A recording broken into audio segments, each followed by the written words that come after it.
नमस्कार। BSc part first के chapter colloidal state में आज हम प्यूरिफिकेशन ऑफ कोलाइड अर्थात कोलाइड का शुद्धिकरण का अध्ययन करेंगे। कोलाइड विलयन में किसी विद्युत अपघट्य की यदि अल्प मात्रा उपस्थित है तो यह अल्प मात्रा उसके स्थायित्व को बढ़ाती है, लेकिन यदि इस अल्प मात्रा से अगर हम थोड़ी मात्रा बढ़ा दें तो कोलाइड स्कंदित होकर अवक्षेपित हो जाते हैं, अर्थात ये विद्युत अपघट्य कोलाइड के कणों को स्कंदित कर देते हैं, अवक्षेपित कर देते हैं।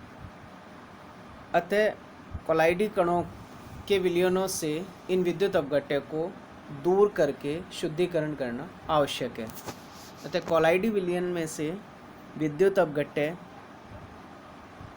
अथवा अशुद्धियों को पृथक करने की प्रक्रिया कोलाइड का शुद्धिकरण कहलाती है।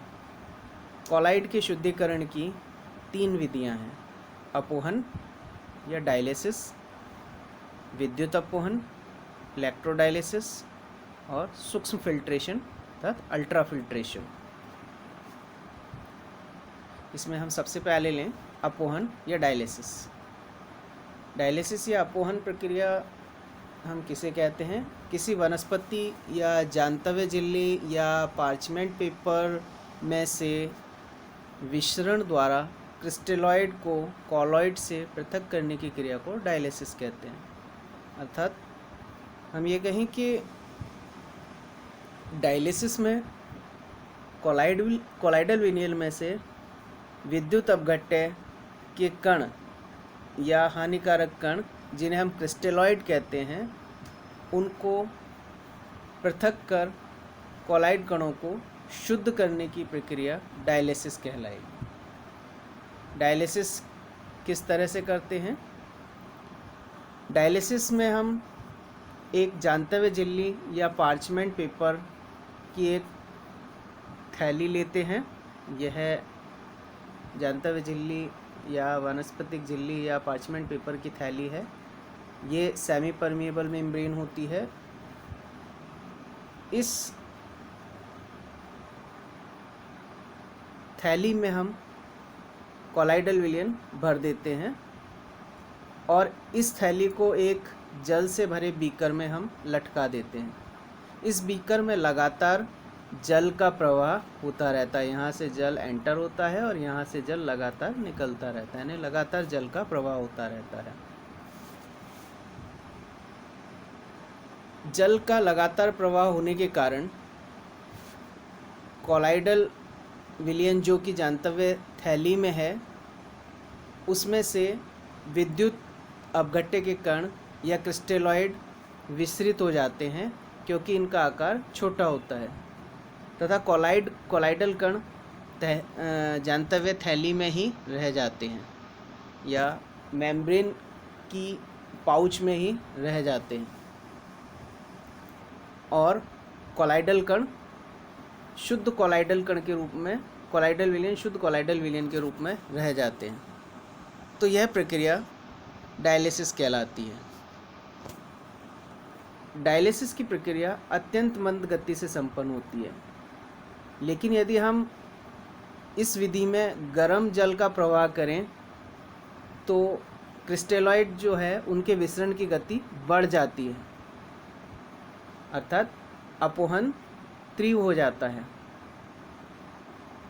जो जल हम प्रवाहित करते हैं उसका ताप 338 से 363 केल्विन तक हो तो डायलिसिस की क्रिया 3 गुनी तीव्र हो जाती है। तो गर्म जल द्वारा डायलिसिस की प्रक्रिया को हम हॉट डायलिसिस या गर्म अपोहन कहते हैं। सामान्य अपोहन की प्रक्रिया मंद गति से होती है या धीमी गति से होती है, लेकिन अगर हम डायलिसिस को तीव्र गति से संपन्न कराएं तो हम विद्युत अपोहन या इलेक्ट्रोडायलिसिस काम में लेते हैं। यानी कोलाइडल विलयन को शुद्ध करने की दूसरी विधि विद्युत अपोहन या इलेक्ट्रोडायलिसिस है। विद्युत अपोहन में विद्युत के प्रभाव से डायलिसिस क्रिया को तीव्र किया जाता है। विद्युत के प्रभाव में कॉलाइडल विलयन में विद्यमान विद्युत कण के आयन विपरीत आवेशित इलेक्ट्रोड की ओर आकर्षित होते हैं, जिससे डायलिसिस की प्रक्रिया शीघ्रता से संपन्न होती है। इलेक्ट्रोडायलिसिस में डायलिसिस के समान ही होता है। एक जांतव्य झिल्ली में हम कॉलाइडल विलयन को भर देते हैं, जांतव्य झिल्ली की थैली में कॉलाइडल विलयन को हम भर देते हैं और इस कॉलाइडल विलयन को एक जल से भरे बीकर में लटका देते हैं, जिसमें जल लगातार प्रवाहित होता है। इस जांतव्य झिल्ली की थैली के दोनों ओर हम 2 इलेक्ट्रोड लगा देते हैं, एक एनोड और एक कैथोड। हम लगातार जल प्रवाहित करते हैं और इलेक्ट्रोड पे विद्युत प्रवाहित करते हैं। विद्युत प्रवाहित होने के कारण एनोड पर धनावेश और कैथोड पर ऋणावेश आ जाता है। हम जानते हैं कि क्रिस्टलॉइड या विद्युत अपघट्य के कण आवेशित होते हैं।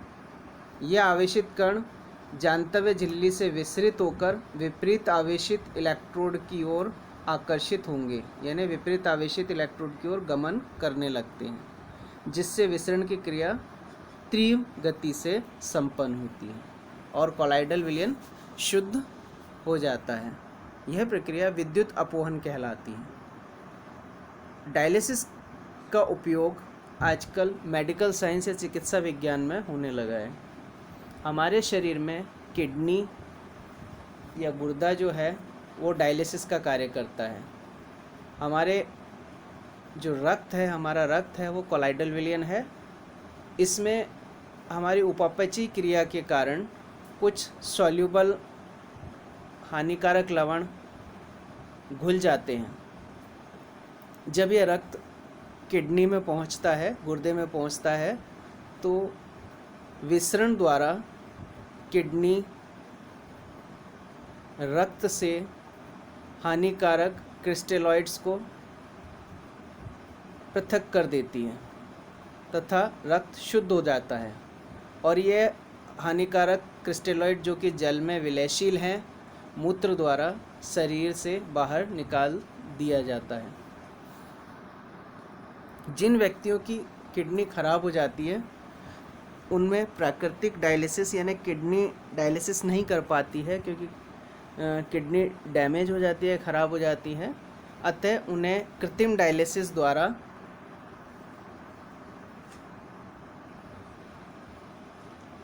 रक्त को शुद्धिकरण किया जाता है। अगर कृत्रिम डायलिसिस नहीं करें तो विलयशील अशुद्धियाँ पूरे शरीर में फैल जाती हैं और व्यक्ति की मृत्यु हो सकती है। कॉलाइडल कणों की शुद्धिकरण की तीसरी विधि अल्ट्रा फिल्ट्रेशन या सूक्ष्म फिल्ट्रेशन है। इस विधि में वैक्यूम पंप की सहायता से कॉलाइडल विलयन से क्रिस्टलॉइड को पृथक करते हैं। इस विधि में एक मेम्ब्रेन द्वारा जांतव्य झिल्ली द्वारा, ये जांतव्य झिल्ली है, इस झिल्ली द्वारा 2 चैम्बर्स को पृथक किया जाता है, यानी 2 चैम्बर्स के मध्य में जांतव्य झिल्ली लगा देते हैं। इस चैम्बर में, एक चैम्बर में हम कॉलाइडल विलयन भर देते हैं जो कि अशुद्ध कॉलाइडल विलयन है। अब वैक्यूम पंप द्वारा इस चैम्बर में प्रेशर क्रिएट किया जाता है। प्रेशर की क्रिएट होने के कारण विद्युत अपघट्य के कण या क्रिस्टलॉइड जो हैं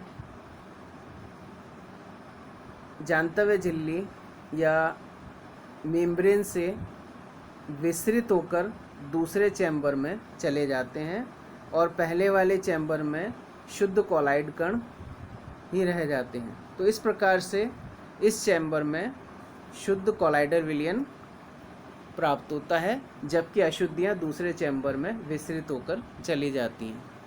तो यह अल्ट्रा फिल्ट्रेशन कहलाती है।